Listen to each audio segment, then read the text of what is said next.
Hi guys, welcome back. So this is the sewing tutorial of our Victorian corset.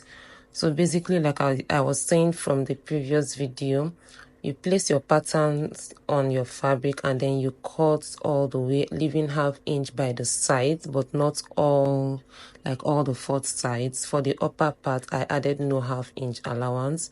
So basically I do that and I cut all of the fabric. This is the center piece of the bag, and for this particular one, if you don't want to use a zipper, if you want to use lacing, you can take out the zipper allowance and then probably add about 1 or 2 inches to the takeout so that you can lace it at the back. Okay, but I'm going to be using a zipper. That's why I have my zipper allowance.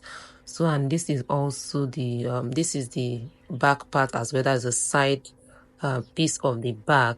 And for this particular one, I added the zipper, the ½ inch allowance on all of the sides apart from the upper, that's the neckline area, like I said, and then the armhole area.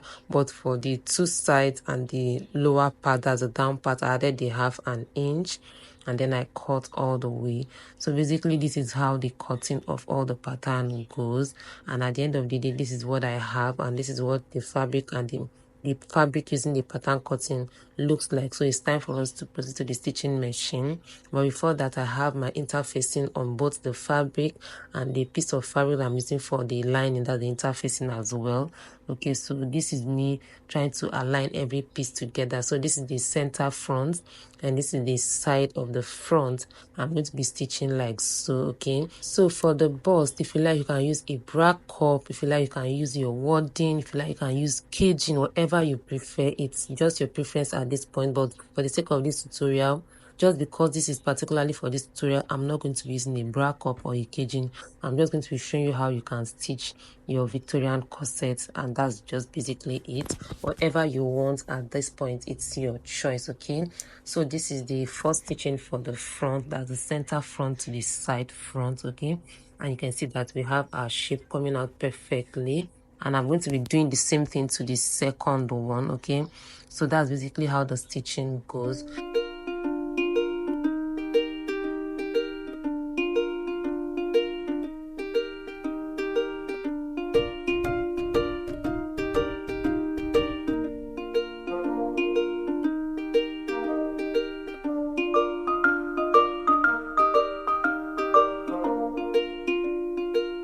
And after the stitching, it's time for me to open up all the stitches with the help of a pressing iron. So I'm going to be opening this on all of them, the front, the back, and also the interfacing.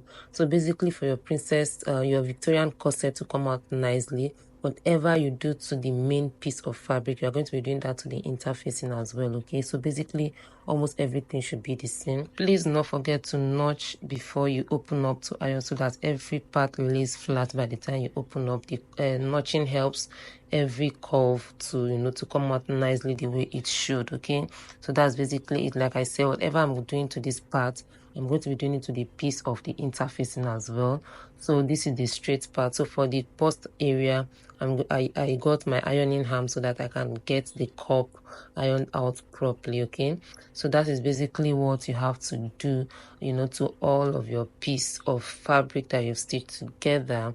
And this is the back part, and then also the interfacing. As you can see, they are basically the same thing. Okay, and this is the front part. I've already ironed everything, opened up all the seam, and then I'm going to be inserting my boning at this point. So for the boning, there are different ways you can insert your boning. You can check that out online, but for me, what I'm going to be doing is for this part that I opened the seam, I'm going to be stitching one of them on the fabric, you see. So I just get this one, I stitched to the edge while my boning is already inserted into it. So I'm just trying to open up one side of it and insert my boning and then have it stitched all the way down. So for this for the boning, please don't let it get to the upper, that's the tip. I'm just using this as an illustration. By the time I'm stitching, I'm not going to be allowing the boning to get to the upper part of the armhole. I'm going to be leaving at least ½ inch that I'm going to be using to turn, with the interfacing.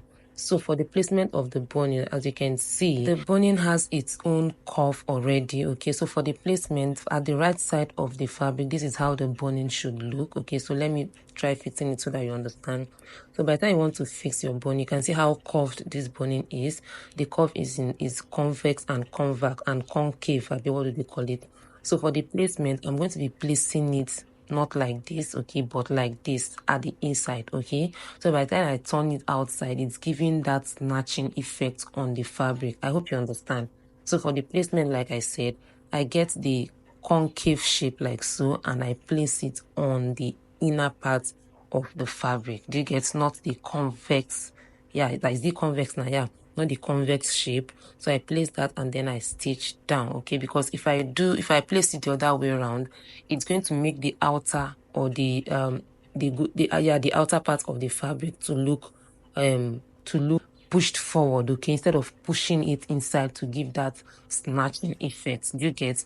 So I stitch, and then 1/2 inch to the finishing, I cut out my boning and then I close up the stitching. So that's basically how I'm going to be inserting. You can see that after stitching, you can see that it's giving us that, snatching effect that it's supposed to give. So for the bust area, you're going to be doing the opposite of what you did to this first one, because we want the bust to protrude out, not to be snatched inward. That's the bust area. So instead of placing it just like we placed the front one, we are going to be doing opposite of what we did to the first one at this bust area, okay. Then as we come down, if the shape is still what it is at the front, you can use your heat to manipulate your boning so that it will be pushed inward at this lower part, because that at that area we want it to look snatched. So you can see that at the bust area it is pushed outward, and then as we come down it is pushed inside. I hope you understand, okay. So that's basically what this manipulative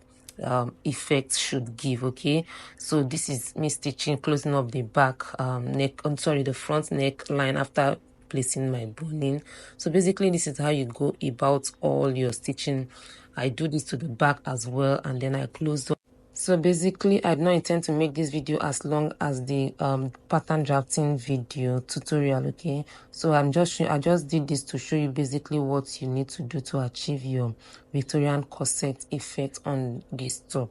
So that's basically it, and I hope yours comes out very beautiful, nice, and worth the time, okay. So thank you guys for watching, and then see you in my next one. Bye.